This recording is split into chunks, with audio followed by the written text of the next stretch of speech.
Your sin has been against God. If you understand anything about relationships, let's bring it on a human level.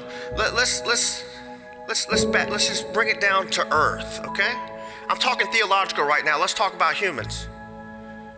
If I sin against you, Lindsay, if I hurt you, if I do something out of anger, or I do something terrible, look, it's gonna be awkward, and it's gonna be odd, or maybe we can't even walk together or be around each other anymore until somebody either does one thing. Now, Lindsay could do, look, I can refuse to apologize and blame it on Lindsay.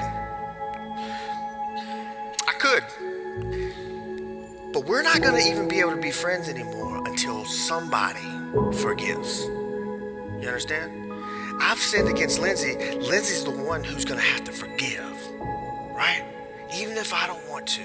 How many people have forgiven people who never, ever are going to come and apologize? Ever.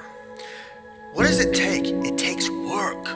It takes commitment. Why is there something so deeply offended inside of us that it requires, look, sometimes I have to remind myself that I have forgiven certain people. And I have to remind myself of the commitment. I have to say, well, I can't even bring that up no more. Why? Because I've forgiven them. I can never bring it up. I can never talk about it.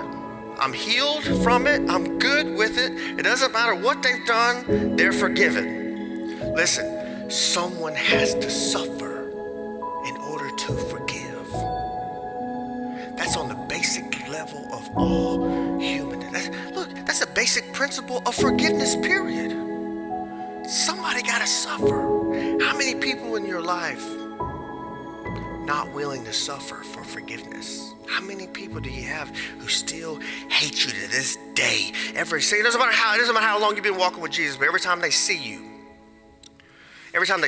maybe their whole body starts going into convulsions. They can't even walk up to you and talk to you. Their palms start sweating, maybe little tears coming out their eye because they can't forgive you. And they're poisoned with unforgiveness. And it's been holding them captive, and it's been holding them inside of a prison for years. And every time something even remotely happens that reminds them of them, they're triggered. And what do? They take it out on that person.